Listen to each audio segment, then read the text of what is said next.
İsmailli rayonunda qiymət artmasının əsas səbəblərinin arasına ən çox diqqət çəkən məhsullar lobiya, alça turşusu və meyvə-tərəvəz məhsullarıdır. Bu məhsullarda baş verən artımlar xüsusilə bayram hazırlıqları ilə əlaqədar olaraq alıcıların gündəlik alış-veriş xərclərini əhəmiyyətli dərəcədə artırıb. Ənənəvi olaraq bayram dönəmində tələbin artması və alıcılıq qabiliyyətinin yüksəlməsi bir çox məhsulun qiymətində dəyişikliklərə səbəb olub. Qiymətlərdə istərsəməz biraz fərq var, amma neynəməliyik? Əlac yoxdur da, almağa gəlmişiksə almalıyıq. Bananın qiyməti qalxıb, bir də şabalıtın.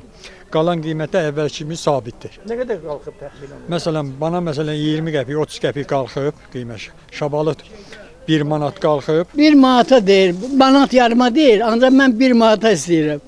Bayram qabağı da heç olmaz ucuzluq olsun, nəvə nəticə yapar, mən də yedirim biraz. Razılaşma yox. Təsir edib də yəni qiymətinə.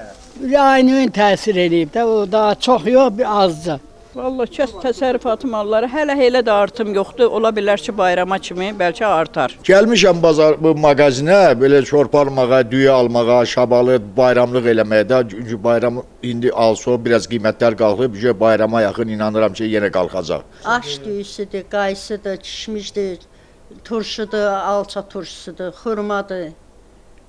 Belə şeylər qalxıb. Alıcılar arasında əsas narahatlıq bu artımların əsas qida maddələrinə, xüsusilə ət, düyü, un və tərəvəzlərə təsir etməsidir. Bayramda bu məhsulların alışı xüsusilə İsmailli kimi rayonlarda bayram süfrələrinin əsasını təşkil edir. Satıcılar qiymət artımının müvəqqəti olduğunu, lakin bazar şərtlərini normallaşdırdıqdan sonra qiymətlərin əvvəlki vəziyyətə qayıdacağını bildirdilər. İsmailli sakinləri isə ümumilikdə ticarətçilərin qiymətləri ədalətli və cəlbedici saxlamalarının, həmçinin bazar iqtisadiyyatının tələblərinə uyğun davranmalarını gözləyirlər. Cəmilə Nəsir qızı, Rafiq Həsənova, Elçin Məlikova, Cərəsənova bugün informasiya proqramı üçün.